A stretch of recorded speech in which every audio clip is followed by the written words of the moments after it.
ya aprendimos que un ángulo entonces estaba dado por dos semirrectas y por lo tanto podía ser pequeño o más grande.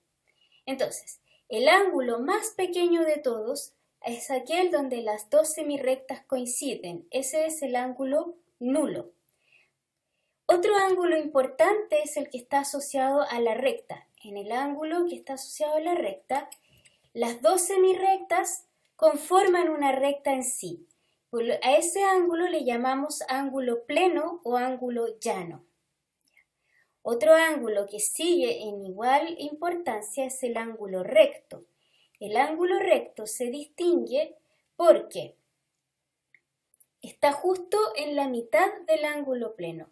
Por lo tanto, eso significa que si yo coloco otro ángulo recto aquí y lo roto, al final voy a conformar una recta nuevamente.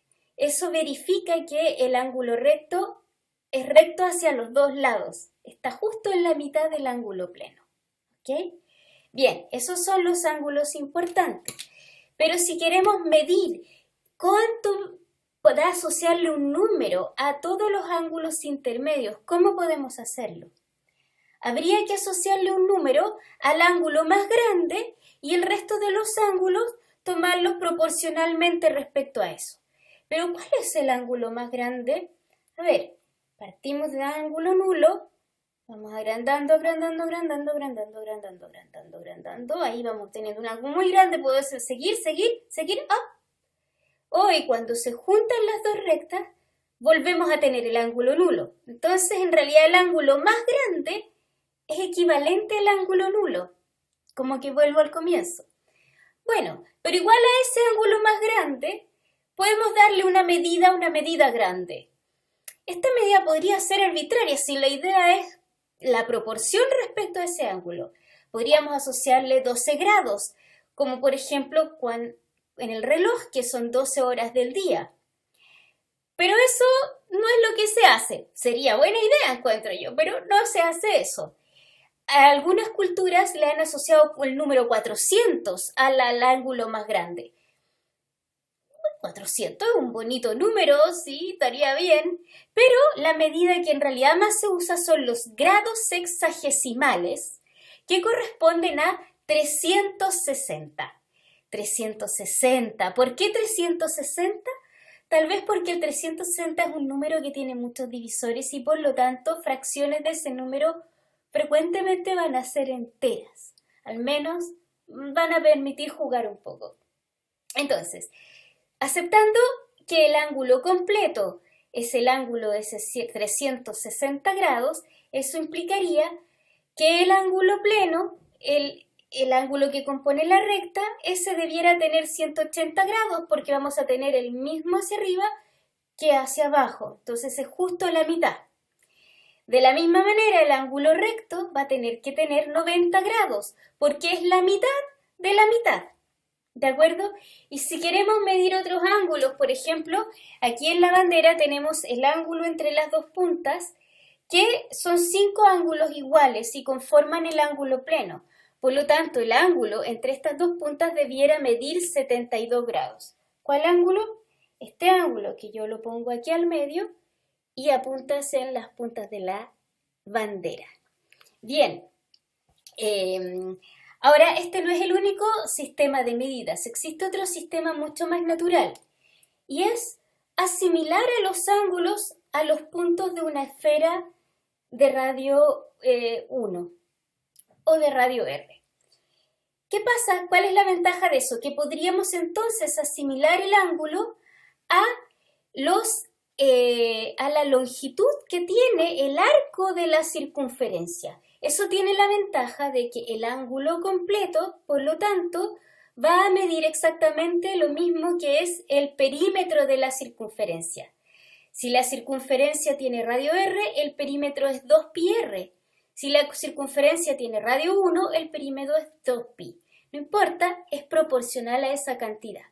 Entonces, en ese sistema, lo mejor es tomar una wincha que tenga como unidad justamente el radio de la circunferencia. En esa wincha, la circunferencia va a tener radio 1. ¿Ya?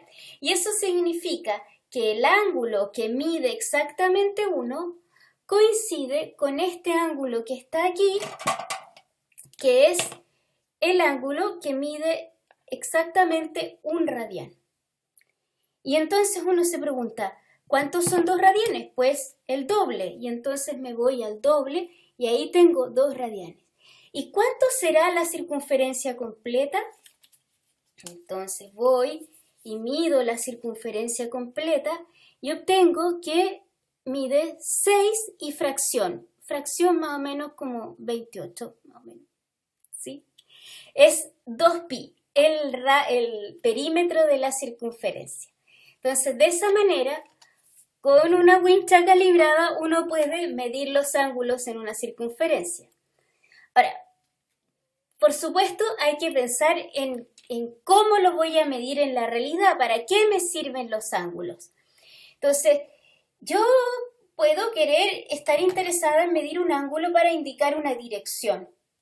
Entonces digo, yo hacia adelante voy a indicar una dirección en un ángulo, por ejemplo, para allá donde veo algún objeto que me interesa y entonces quiero medir ese ángulo. Para medir ese ángulo, sí, podría ponerlo en la circunferencia y medirlo, o podría usar algún patrón, así como se ocupan las reglas como patrones para medir los centímetros, podemos usar patrones en una circunferencia para medir los ángulos, y esto es lo que ustedes tienen como el transportador. Aquí hice uno muy artesanal, grande, con todos los ángulos más conocidos, ¿ya? Con este yo voy a poder medir, por ejemplo, ángulos respecto a una dirección dada. Entonces, lo más frecuente va a ser ocupar la brújula para determinar hacia dónde está el norte, y voy a medir el ángulo respecto al norte. Eso significa que yo voy a tomar el 0 como la dirección norte. Entonces voy a colocar mi brújula aquí en el 0 para alinear la brújula con el norte. Y la otra recta que yo tome me va a dar el ángulo que me interesa. Por ejemplo, si ahora yo quiero ver en qué ángulo respecto a mi posición actual se encuentra esa taza de café. Entonces yo busco la taza de café con la mirilla y miro con qué ángulo me da y me fijo que es un ángulo un poquito superior a 45 grados. Entonces en este caso yo voy a decir que la taza de café se encuentra a 45 grados respecto a la dirección norte. ¿Ya? También puedo usar esto para medir la altura de cosas o el ángulo de elevación que se dice. Entonces, el ángulo de elevación me va a decir hacia dónde está el objeto. Luego, para saber su altura necesito más información, pero eso lo veré después. Entonces, ¿qué es el ángulo de elevación? El ángulo de elevación, al igual que el ángulo respecto al norte, requiere un punto de referencia. ¿Cuál es el punto de referencia del ángulo de elevación? Pues es la horizontal. Para medir la horizontal, yo voy a ocupar un instrumento como este, que es un nivel. El nivel me permite determinar exactamente la horizontal. Entonces yo coloco el nivel aquí, me fijo que esté bien horizontal y entonces eso está alineado con el ángulo nulo, el 0. Y entonces la otra recta me va a decir cuál es el ángulo de elevación. Entonces, por ejemplo, si yo desde aquí quiero medir a qué altura se encuentra esa paloma, miro por la mirilla, y veo que está a un poco menos de 30 grados. Y ese es mi ángulo de elevación, es el ángulo que se forma entre la mirilla y la horizontal, que yo calculé con el nivel. ¿Ya? Bien. Estas son algunas de las aplicaciones de los ángulos. Cuando ustedes aprendan trigonometría, van a ver que los ángulos también sirven para determinar la posición exacta de un objeto, gracias a las funciones trigonométricas. Y también van a aprender a medir ángulos usando las funciones trigonométricas. Y eso va a ser mucho más útil que todos estos instrumentos que vimos acá. Gracias.